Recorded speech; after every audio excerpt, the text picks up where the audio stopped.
नमस्कार दोस्तों, आप सभी का स्वागत है रणभूमि मैथ्स पर। दोस्तों, जैसा कि आप वीडियो का शीर्षक देख रहे हैं कि ये क्या आप ये 20 रीजनिंग के जो क्वेश्चन है आपके एसएससी जीडी में हूबहू इसी पैटर्न पर और इसी टॉपिक से क्वेश्चन मिलेंगे, तो क्या आप हैं कर सकते हैं? आइए वन बाय वन मैं दिखाता हूं। तो आज के इस वीडियो को देखने के साथ आप अपने आप को सेल्फ टेस्ट भी कर सकते हैं कि आप अच्छे से अच्छा मार्क्स रीजनिंग में ला पाते हैं कि नहीं, और किस टाइप के रीजनिंग में आपको दिक्कत होती है।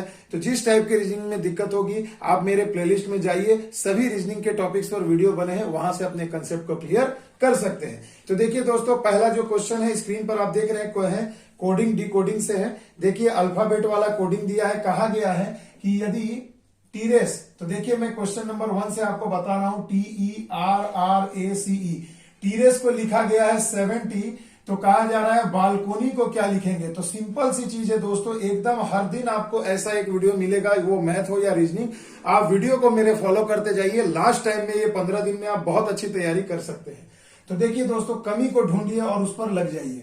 तो देखिए टीरेस है, तो आपको मैंने पहले भी बताया है कि अल्फाबेट का शॉर्टकट ट्रिक होता है एजोटी। इसे मैं 5, 10, 15, 20 और 25 लिख सकता हूं। तो देखिए टी का कोड क्या होगा, टी का हो जाएगा 20, ई का 5, आर का क्या हो जाएगा 18, फिर आर 18, ए का 1, सी का 3 और ई का 5। अब अगर आप इन सबको ऐड करेंगे तो देखिए कितना आ रहा, 5, 3, 8 और 1 9, 9, 8, 17, 27 और 8 35 और 10 45 और 5 50 और 20 70। यानी इन सब को क्या किया गया है मेरे बच्चों, प्लस किया गया है। देखिए इन सबको जोड़ करके 70 ला दिया गया है। तो अब आपसे पूछा जा रहा है कि बालकोनी को आप कितना लिखोगे। तो बालकोनी का कोड है भाई, देखिए लिख देते हैं। ए के बाद बी आता है, बी का 2, ए का 1, जे के एल यानी 12, सी का 3, ओ का 15, एन ओ यानी एन का 14 और वाई का 25। अगर आप इन सबको अगर ऐड करोगे माय डियर स्टूडेंट्स, तो देखिए आपका कितना आंसर आना चाहिए। तो देखिए जरा मैं ऐड करता हूं, 5 4 9, 9 5 14, 3 17, 2 19, 1 20, 2 22, यानी 72 वाला ऑप्शन मेरे को दिख रहा है, क्योंकि 2 और कहीं लास्ट में है ही नहीं। तो देखिए भैया आपका सही जवाब क्या हो जाएगा, ऑप्शन नंबर बी 72। तो देखिए इस प्रकार से कोडिंग से आपको हो सकता है पहला ही क्वेश्चन देखने को मिल जाए, और अगर पहला नहीं है तो कहीं भी आपको मिलेगा, और जरूर ऐसे प्रश्न आएंगे। आइए चलते हैं अगले प्रश्न की ओर। अगला प्रश्न देख लो मेरे बच्चों, स्क्रीन पर है। देखिए ये कहा गया निम्नलिखित समीकरण का मान क्या होगा यदि भाग का अर्थ है जोड़। तो देखिए सबसे पहले मैं डिजिट को केवल लिख लेता हूं। तो देखो 46 7 3 9 4। अब इसका आपको मान निकालना है, तो डायरेक्ट आप क्या करिएगा ना, क्वेश्चन में साइन को मत लिखिए और डायरेक्ट चेंज करके साइन को लिखिए। देखिए भाग गुणा है, तो गुणा को खोजिए, क्या लिखा गया, तो गुणा का अर्थ है भाग। तो देखो 46 गुणा हो जाएगा 7, है ना। तो यहां पर देखिए आपको लिखा क्या गया है, माफ कीजिएगा, यहां देखिए लिखा गया है गुणा, तो गुणा का अर्थ है भाग, यानी हमें यहां पर भाग का चिन्ह लगा देना है। तो देखिए हो गया। उसके बाद 7 -3 है, तो माइनस को क्या लिखा गया है, तो देखिए यहां लिखा गया है माइनस का अर्थ है गुणा, तो गुणा लिख दिया है। उसके बाद 3 के बाद क्या है, 3 भाग 9 है, तो देखिए भाग को क्या लिखा गया, भाग का अर्थ है जोड़। और उसके बाद देखिए 1 बच गया प्लस, तो प्लस का अर्थ है घटाओ, तो प्लस की जगह पे घटाओ। बस सिंपल हो गया ना। तो देखिए ये हो गया सिंप्लीफिकेशन। अब सॉल्व करिए। तो सबसे पहले देखिए मेरे भाई आप क्या करेंगे, 49 है, माफ कीजिएगा 46 नहीं है 49 है। तो देखो भाग करेंगे तो 7 से 7 बार में कट जाएगा, कितना होगा 7, और यहाँ इंटू 3 प्लस 9 में से 4 गए 5, 7 यहाँ 21, 21 और 5 26। तो देखिए भैया हो जाएगा 26, यानी कि ऑप्शन नंबर आपके प्रश्न का बिल्कुल सही जवाब। तो ऐसा एक क्वेश्चन आपको जरूर देखने को मिलेगा मेरे बच्चों। ऐसे प्रश्न को जल्दी से जल्दी बनाने का प्रयास करिएगा ताकि सही भी बने। स्पीड विथ एक्यूरेसी चाहिए बच्चों। अगला सवाल देखिए दोस्तों, कथन तथा निष्कर्ष स्टेटमेंट और कंक्लूजन से दिया है। देखिए कहा गया कथन में आपको देखिए जो कहा गया, पहले एक वेन आरेख बनाएंगे अपन। कहा गया सभी महिलाएं लड़कियां हैं। अगर मान लीजिए ये जितनी भी महिलाएं हैं, ये एम कर देता हूं महिला, ये सभी महिलाएं क्या है, लड़कियां हैं, इसे एल कर देता हूं लड़कियां, एल फॉर लड़कियां। अब कहा जा रहा है कुछ लड़कियां चित्रकार है। तो देखिए कुछ लड़कियां जो है, कुछ यानी कि थोड़ा सा टच होगा, ये सब क्या चित्रकार है यानी कि पेंटर है। तो देखिए कथन के हिसाब से हमने वेन आरेख बना लिया। अब आपको निष्कर्ष में देखना है किसमें कौन सा सही होगा। तो निष्कर्ष नंबर 1 और निष्कर्ष नंबर 2 है। तो निष्कर्ष 1 में कहा गया सभी लड़कियां महिलाएं हैं। तो देखिए सभी लड़कियां महिलाएं हैं यानी बाहर से अंदर की तरफ आ रहे हैं। तो मैंने बेसिक वीडियो में बताया था वहां कुछ लगाते हैं। तो देखिए ना सभी लड़कियां जो है वो महिलाएं नहीं है, कह सकते हैं सभी महिलाएं लड़कियां हैं। तो बाहर से जब अंदर आते हैं तो कुछ लगता है यानी यहाँ पर सभी लगा है तो गलत है, यानी निष्कर्ष किसी भी हाल में नहीं निकलेगा। उसके बाद देखिए कुछ महिलाएं चित्रकार हैं। तो देखिए कुछ महिलाएं चित्रकार हैं, ये है महिला और ये है चित्रकार, दोनों में दूर दूर तक कोई रिलेशन नहीं है। तो ये वाला भी बिल्कुल गलत हो जाएगा, यानी दोनों के दोनों निष्कर्ष गलत है। तो क्या हो जाएगा, यानी ऑप्शन नंबर डी आपका सही जवाब हो जाएगा, न तो निष्कर्ष 1 और न ही निष्कर्ष 2। तो देखिए कितनी आसानी से सॉल्व कर लिया। अब जिन बच्चों को इस टॉपिक पर प्रॉब्लम है वो प्लीज मेरे प्लेलिस्ट में जाइए या यूट्यूब में सर्च बार में केवल लिख दीजिए स्टेटमेंट एंड कंक्लूजन बाय रणभूमि मैथ्स, कथन तथा निष्कर्ष बाय रणभूमि मैथ्स। सबसे पहले में आपको मेरा वीडियो मिलेगा और ऐसा दमदार वीडियो कि आपको देखने के बाद आप जितना इससे डरते थे उतना ही आपको इस टॉपिक से प्यार हो जाएगा। आ गई बात समझ में? चलिए चलते हैं अगले टॉपिक पे, अगले क्वेश्चन पे। अब देखिए दोस्तों अगला जो प्रश्न है इसमें देखिए कहा गया असंगत को चुने। असंगत यानी कि ऑड को चुने। तो भैया असंगत को चुनने का मतलब है 3 एक जैसे होंगे, एक सबसे अलग होगा। तो OUA AEI FGH मिल गया मुझे असंगत IOU। तो देखो ये सभी क्या है ना भैया, देखो ये सभी क्या है, वॉवेल्स है। वॉवेल्स है सभी, क्या है, वॉवेल्स है। ये भी है ये भी है, देखो सभी के सभी अक्षर वॉवेल्स है। मगर FGH देखिए एक भी इसमें वॉवेल नहीं है, ये सभी क्या है, कॉन्सोनेंट है। कॉन्सोनेंट है यानी व्यंजन है। तो यानी कि यही सबसे अलग हो जाएगा, यानी ऑप्शन नंबर सी आपके प्रश्न का सही जवाब होगा। आ गई बात समझ में? अगला देखिए दोस्तों मिरर इमेज से पूछा है कि इनसोम्निया। अब देखो INSOMNIA कहा जा रहा है कि अंग्रेजी का एक शब्द है प्रश्न आकृति इनसोम्निया। तो अगर बोल रहा जा रहा है कि उत्तर आकृति क्या होगी और उसमें आपको पूछा जा रहा है उत्तर आकृति क्या होगी, तो इसमें सबसे पहले सोचिए कि इसका उत्तर आकृति यानी कि जब मिरर आप रखोगे तो आपको पूछा जा रहा है कि कैसी आकृति बनेगी। तो सिंपल सी बात है मेरे बच्चों, अगर मिरर हम ऐसे रखते हैं तो देखिए या आपको पता होगा मिरर इमेज में लेटरल इन्वर्जन होता है, यानी कि बायां वाला दायां हो जाता है और दायां वाला बायां हो जाता है। तो चलिए मैं इसका उल्टा आपको लिख करके भी दिखा देता हूं कि इसमें आपका सही जवाब क्या होगा। तो देखो ए का देखिए भैया ए का जो उल्टा बनेगा डायग्राम वो क्या होगा, बायां और दायां। तो यानी ए इधर आ जाएगा। आई है आई का आई ही रहेगा। उसके बाद एन है तो देखो क्या होगा, लेटरल इन्वर्जन होता है, यानी ये बायां वाला दाएं तरफ चल जाएगा, यानी इस प्रकार हो जाएगा। एम का एम ही बनेगा, ओ का ओ ही बनेगा, एस का क्या बनेगा, एस उल्टा बनेगा क्योंकि लेटरल शिफ्ट हो जाता है। और एन का देखो यहाँ एन का क्या इस प्रकार बनेगा और आई का आई बनेगा। तो देखो मेरे भाई कौन सा आपका सही जवाब हो गया, तो देखो AINMO यानी ऑप्शन नंबर बी आपको दिख रहा होगा जो एकदम सही जवाब है। देखिए ऑप्शन नंबर बी। तो देखिए कितनी आसानी से हमने इसका मिरर इमेज बना दिया। तो इस प्रकार के प्रश्न बहुत आते हैं परीक्षा में। मिरर इमेज में बस इतना समझ लेना बच्चों, दायां वाला बाएं तरफ आ जाएगा और बाएं वाला दाएं तरफ, और यही आपको इंडिविजुअली हर लेटर में हर अल्फाबेट में आपको इसे इंटरचेंज करना है। आ गई बात समझ में? आई होप आपको समझ में आ गया होगा। आइए चलते हैं अगले प्रश्न की ओर। अब देखो दोस्तों अगला जो प्रश्न है प्रश्न आकृति दी गई है, कहा जा रहा है जिसमें दी गई है तो उत्तर आकृति में किसमें निहित है प्रश्न आकृति। तो ये सब आंख से देखकर आंसर होता है मेरे बच्चों, आंख से देखकर।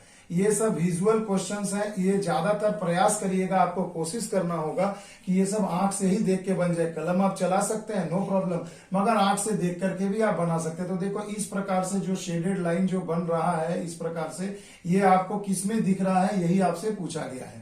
तो मेरे बच्चों ऑप्शन नंबर बी को जरा ध्यान से देखो, ऑप्शन नंबर बी को जरा ध्यान से देखो। तो बी में अगर देखो, अब बी को अगर मैं इस प्रकार से अगर बना देता हूं तो देखो बी में क्या इस प्रकार और इस प्रकार से रेखाएं मिली है, यानी ऑप्शन नंबर बी में बिल्कुल प्रश्नाकृति निहित है। आई होप आपको समझ में आ गया होगा।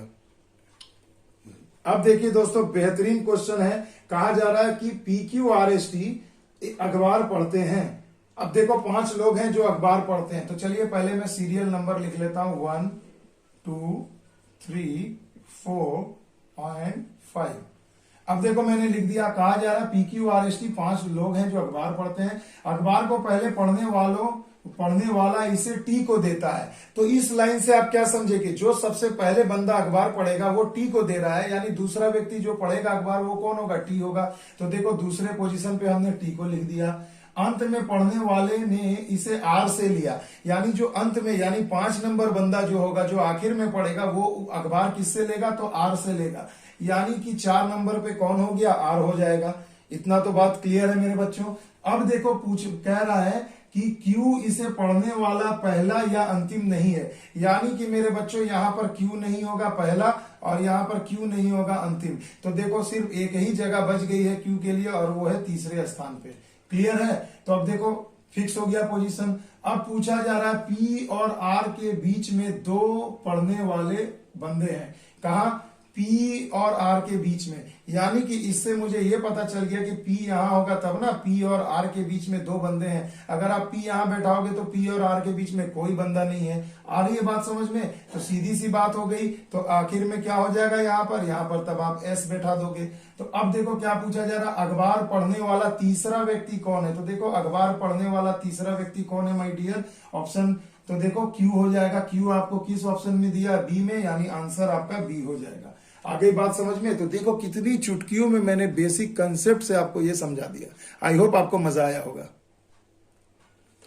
अगला सवाल देखिए मेरे बच्चों, कितना बेहतरीन क्वेश्चन है। देखिए आपको सीरीज दिया गया अल्फाबेट का और पूछा जा रहा क्या होगा। तो A B G H M N S T, तो अगला क्या।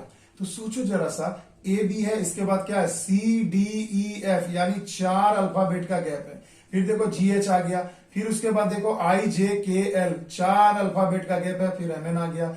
एन के बाद क्या होता है, ओ पी क्यू आर, देखो 4 अल्फाबेट का गैप है, फिर एस टी आ गया। तो फिर टी के बाद 4 अल्फाबेट का गैप अपन फिर करेंगे। तो टी के बाद क्या होगा, यू भी डब्ल्यू एक्स, एक्स के बाद क्या होगा, वाई जेड। तो देखो 4 अक्षर के बाद यहां पर क्या आ जाएगा, वाई जेड, यानी कि मेरे बच्चों option number A is the right answer. तो देखो ऐसे प्रश्न आपको मिलेंगे और इन सब प्रश्नों में गलती भूल के भी नहीं करना है बच्चों। अगला प्रश्न देखिए दोस्तों, लाजवाब है। फिर से एक बार यही आकृति वाला प्रश्न बहुत देता है। देखिए कहा जा रहा है कि प्रश्न आकृति को पूरा करेगा कौन सा, उत्तर आकृति। तो देखो मेरे बच्चों, जो आपका खाली जगह बचा है ना, उसे कम से कम आप यहाँ पर ये कर सकते हो। देखो खाली जगह जो बचा है, यानी ये बॉक्स में सिर्फ याद रखो, सिर्फ आखिर वाला बॉक्स बना रहा हूं जो लास्ट में है, जहां प्रश्न मार्क दिया है। तो देखो उसे अगर मैं बनाता हूं तो देखो सबसे पहले मैं बीच से एक दाग दूंगा और ऐसे करके मिला दूंगा, है ना। ऐसे एक मिलेगा और उसके बाद देखो एक ऐसे मिल गया और उसके बाद फिर से बीच वाले पॉइंट से एक ऐसे मिला दूंगा। तो देखिए हमारा प्रश्न आकृति कंप्लीट हो गया। उत्तर आकृति क्या हो गई, ये वाली हो गई और ये वाला मुझे लगता है ऑप्शन नंबर ए में दिख रहा होगा। तो देखिए इस प्रकार से अब आप इसे कॉपी में मैच कर सकते हैं। आंख से ही देखने से पता चल रहा है, फिर भी भैया चलो क्या बात है, एक बार बना ही लेते हैं। तो देखो ऑप्शन नंबर ए में आपको दिख रहा होगा। आई होप आपको समझ में आ गया होगा। तो चलिए दोस्तों चलते हैं अगले प्रश्न की ओर।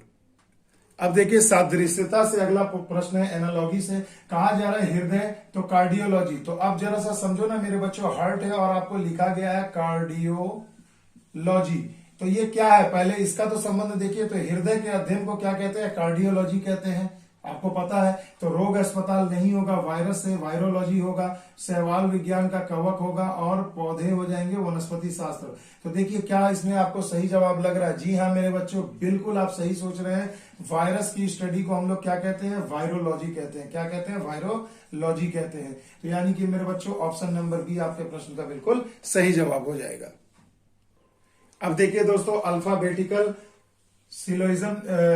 अल्फाबेटिकल आपको दिया गया। आप देखिए सादृश्यता, एनालॉगी। तो इसे जरा सा समझिए। देखिए PURSE, पर्स को क्या लिखा है, पर्स को लिखा गया है UPRES। तो उसी प्रकार से कहा जा रहा है कि रेजर को आप क्या लिखोगे, है ना। तो पहले देखो P और U को इंटरचेंज किया है, देखो एक इधर उधर कर दिया, तो अपन इसे भी लिख सकते हैं। A और RA को क्या लिखेंगे, AR। फिर देखो R अपनी ही जगह है तो Z भी तब अपनी ही जगह होगा। उसके बाद देखो SE को इंटरचेंज कर दिया गया, ES कर दिया, तो मैं भी इसे लास्ट वाले को इधर उधर कर दूंगा, RO कर दूंगा। तो ये आपको कौन से ऑप्शन में दिख रहा है, ARZRO। ARZROO, यानी कि ऑप्शन नंबर डी में आपको दिख रहा होगा और यही इसका सही जवाब हो जाएगा। तो देख रहे हैं, अगर थोड़ा सा ध्यान रखा जाए और रणभूमि मैथ्स का अगर आप साथ दें तो रणभूमि मैथ्स आपको परीक्षा में अव्वल लाने में मदद करेगी दोस्तों, टॉप करने में मदद हो जाएगी। तो अच्छे से वीडियो को फॉलो करें। वीडियो कैसा लग रहा है दोस्तों कमेंट में जरूर बताइएगा। ठीक है दोस्तों, आइए चलते हैं अगले प्रश्न की तरफ। अब देखिए दोस्तों, ये हो गया, ये डिजिट है यानी नंबर एनालॉजी है। तो देखिए 144 अनुपात 12 है, तो समानुपात 576 अनुपात क्वेश्चन मार्क। अब सिंपल सी चीजें देखो भैया, ये 12 का स्क्वायर रहता है 144, तो ये यहाँ किसका स्क्वायर करोगे जो 576 आएगा, तो आप कहेंगे सर जी 24 का। तो देखिए यहाँ पर 24 का स्क्वायर 576 होता है, यानी कि इसका सही जवाब हो जाएगा 24, ऑप्शन नंबर सी। देख रहे हैं, मजे में बनता जा रहा है दोस्तों। अब देखिए दोस्तों, असंगत यानी ऑड को फिर से चुनना को कहा गया। असंगत को कहा जा रहा किसी न किसी प्रकार से तीन संख्याएं आपस में संबंधित है, एक अलग है, उसे चुनिए असंगत को। तो देखो 8 और 4 कितना होता है 12, 12 को ऐड करो यानी 3, देखो ये 3 का मल्टीपल है। उसी तरह 9, 6, 15, 5 और 1 6 होता है, ये भी 3 का मल्टीपल है। 8 और 6 14 यानी 14 यानी 1 + 4 यानी 5 हो जा रहा, अलग हो गया। और देखो 7, 2, 9 यानी ये भी 3 का मल्टीपल है। तो यानी सबसे अलग यहाँ पर आपको कौन दिख रहा है 68, यानी ऑप्शन नंबर सी आपका सही जवाब हो जाएगा। बाकी के तीनों ऑप्शन 3 से डिविजिबल है, 3 से कट जाएंगे, केवल 68 नहीं कटेगा। आ गई बात समझ में। देखिए दोस्तों, कोडिंग डिकोडिंग से अगला प्रश्न है, बहुत ही बेहतरीन है, इसे अच्छे से समझना। देखो कहा गया पॉलिटिकल को, देखिए सबसे पहली चीज है ना पॉलिटिकल, पहले शब्दों को थोड़ा समझिए। पॉलिटिकल को क्या लिखा है मेरे बच्चों, QNMHUHDZM। तो उसी प्रकार कहा गया है कि सोशल को क्या लिखा जाएगा। तो बस ट्रेंड तो पकड़ना है दोस्तों, और क्या करना है। देखो P को क्या लिखा Q, यानी एक घर क्या गया है पीछे गया है ना, क्योंकि MNOP प्लस आगे गया, माफ कीजिएगा। P के बाद Q आता है, MNOPQ यानी एक घर आगे गया है। O से आप M जा रहे हो यानी क्या है, एक घर आप पीछे जा रहे हैं, तो -1 देखो NO होता है ना। तो देखो L के बाद क्या है M है, एक घर आगे, यानी सिंपल हमें ट्रेंड पता चल गया कि एक के बाद अगला पढ़ना है और फिर यहाँ नीचे से अगला पढ़ना है, या तो इससे एक कम जाना है। तो सोशल को आप क्या लिखोगे, S के बाद क्या होगा, S के बाद हो जाएगा RST होता है। O के पहले वाला अक्षर क्या होता है मेरे भाई, N होता है। C के बाद क्या होगा, D होगा। I से एक पहले क्या होता है, H होता है। A के बाद क्या होगा, B होगा, और फिर L है। तो अभी एक आगे गए तो अब एक पीछे जाना है, तो क्या होता है, K होता है। तो देखो भैया, ये ऑप्शन आपको कहां दिख रहा है, TNDHBK, यानी ऑप्शन नंबर ए आपको सही जवाब हो जाएगा। तो देखिए इस प्रकार से, तो देख रहे हैं ना दोस्तों, पैटर्न को समझिए कि इस प्रकार से परीक्षा में आपको किस किस टॉपिक से कितना कितना क्वेश्चन आ रहा है। तो ऐसे समझ के पढ़ोगे तो परीक्षा में ऑलवेज स्कोर अच्छा करोगे। अब देखिए दोस्तों, अगला जो क्वेश्चन है, देखिए क्वेश्चन नंबर 16 बहुत ही मजेदार है। कहा गया संख्या ट्रायड को पूरा करें, यानी बस यही तो है नंबर सिस्टम, मिसिंग नंबर ढूंढना है। तो सबसे पहले देखो ना भैया, 12 है, 20 है, 28 है, उसके बाद है 21, 19 क्वेश्चन मार्क, और उसके बाद है 31, 21, 11। तो देखो यहाँ क्या है, ये 8 इसमें ऐड किया, इसमें भी 8 ऐड किया। अब यहाँ देखो इसमें कितना कम किया है, तो देखो -10 किया है, इसमें भी -10 किया है, तो देखो 11 हो गया। यहाँ देखो कितना अंतर है, तो आप कहेंगे सर जी 2 घटाया गया, तो अपन यहाँ भी तब 2 ही घटाएंगे, तो यहाँ कितना हो जाएगा 17। तो देखिए कितनी आसानी से आंसर आ रहे हैं। आ रही है बात समझ में बच्चों। तो देखो ऑप्शन नंबर डी आपका बिल्कुल सही जवाब हो जाएगा। अब देखिए दोस्तों, 17 नंबर प्रश्न कहा गया है कि 101, 123, 147 और 173 है। तो अगला क्या होगा, बहुत बस ऐसे ही इजी क्वेश्चन आएंगे दोस्तों। बस परीक्षा में ना गड़बड़ हो जाती है आप लोगों से, आप लोग इतना हवा बना लेते हो ना एग्जाम का कि कंफ्यूज हो जाते हो, और इजी क्वेश्चन में भी सिली मिस्टेक कर बैठते हो। तो टेंशन फ्री होकर जाना भाई, एग्जाम में एकदम जान लो कि जा रहे हैं तो फतह करके ही आएंगे, अपन झंडे गाड़ेंगे ही एग्जाम में। तो बिल्कुल ऐसे तैयारी करके जाना है। तो देखिए सबसे पहले सिंपल, कुछ नहीं पता तो डिफरेंस निकालो। तो देखो ये क्या हो गया, 22 ऐड किया है, यहां पर क्या भैया 23 ऐड किया है, सॉरी 24 ऐड किया है। उसके बाद देखो यहां पर क्या भैया 26 ऐड किया है, तो अगले में कितना ऐड होगा, तो 28 ऐड होगा। देखो 2 दो दो का गैप हो रहा है ना, 22 और 2 24, 24 और 2 26, 26 और 2 28, तो इसमें 28 जोड़ दो, 8 3 11, 7 2 9 और 1 10, 1 1 2 यानी 201। तो देखिए आंसर आ जाएगा आपका ऑप्शन नंबर बी 201। तो देखिए कितने आसान आसान क्वेश्चन है, परीक्षा में भी ऐसे मिलेंगे दोस्तों, घबराने की कोई बात नहीं है। अब देखिए दोस्तों अगला जो प्रश्न है बहुत ही बेहतरीन है, कहा जा रहा निम्नलिखित में से असंगत को चुने। तो देखिए ये तीसरा प्रश्न है आज के वीडियो का, असंगत है, एकदम सेट है दोस्तों। ऐसे ही 20 क्वेश्चन आपको मिलेंगे, 3 असंगत हो गए, 2-3 एनालॉगी हो गए, 2-3 आपके कोडिंग डिकोडिंग हो गए, 10 क्वेश्चन तो यही हो गए भाई। अब बाकी के 10 में आपको 2 आकृति वाले आएंगे, तो 12 क्वेश्चन ऐसे हो गए। बाकी के 8 क्वेश्चन है भैया, ब्लड रिलेशन है, उसके बाद मिसिंग नंबर है, ये सब पर रिलेटेड आएंगे। तो ऐसे पढ़ो ना भैया, याद हो जाए कि किससे कितना क्वेश्चन आएगा। तो देखो दोस्तों, असंगत को चुनना है तो आदमी, कक्षा, अंगूर, गुच्छा, मधुमक्खी, झुंड, फूल, गुलदस्ता। तो देखो सबके झुंड की बात कही जा रही है, मगर आप देखिए आदमी का झुंड केवल कक्षा में ही होता है क्या? तो ये वाला सबसे गलत हो जाएगा, क्योंकि अंगूर गुच्छे में मिलता है, मधुमक्खियां झुंड होती है, झुंड में ही घूमती है। फूल का अगर झुंड बनाया जाए तो गुलदस्ता कहलाता, मगर आदमियों का झुंड कक्षा नहीं कहलाता भैया, सिर्फ कक्षा में ही आदमी झुंड में नहीं रहते हैं। आगे बात समझ में, तो ये हो जाएगा आपका सही जवाब। अब देखिए दोस्तों, वेन आरेख से क्वेश्चन है, वेन डायग्राम से कहा गया धातु, चांदी, सोना का सुंदर सा वेन आरेख बताइए। तो भैया धातु, चलिए मैं बना लेता हूं कि ये सभी क्या है, धातुएं हैं, मेटल। अब धातु के ही अंदर सोना यानी गोल्ड भी आता है, और धातु के ही अंदर सिल्वर यानी चांदी भी आता है ना। मगर चांदी और सोना या गोल्ड और सिल्वर दोनों क्या होते हैं, एक आपस में इंटरकनेक्टेड नहीं होंगे। यानी कि मेरे बच्चों ऑप्शन नंबर बी इसका एकदम सुंदर सा आरेख होगा। आगे बात समझ में। आइए एक आखिर में एक क्वेश्चन और है, उसे भी देख लेते हैं। अब देखिए दोस्तों सबसे लाजवाब क्वेश्चन, जी हाँ, सीटिंग अरेंजमेंट, इससे ही बच्चे घबराते हैं। तो देखिए कहा गया कि 6 बच्चे हैं जो एक बेंच पर बैठे हैं। तो पहले 1 2 3 4 5 6, तो देखिए 6 हमने जगह खींच दिया। अब कहा जा रहा है कि एक बेंच पर बैठे हैं, ई और एफ मध्य में बैठे हैं। तो देखिए ई और एफ मध्य में बैठे हैं, तो 2 इधर गया 2 इधर गया, तो यही तो 2 जगह बचा। तो चलिए ई और एफ को हमने यहां बिठा दिया। यहां तक क्लियर है बच्चों। अब कहा जा रहा है ए और बी दोनों अंतिम छोरों पर बैठे हैं। तो देखिए या तो ए यहां बैठ सकता है और बी यहां, और या तो बी यहां बैठेगा तो ए यहां, या तो ए यहां बैठेगा या तो बी यहां बैठेगा, मगर ए और बी का भी पोजीशन फिक्स नहीं है। हाँ ये पता है कि दोनों ही कॉर्नर में बैठेंगे, कॉर्नर कोने पर बैठेंगे। अब अगला लाइन पढ़िए, शायद क्लियर हो जाए। सी ए के ठीक बगल में बाईं ओर बैठा है।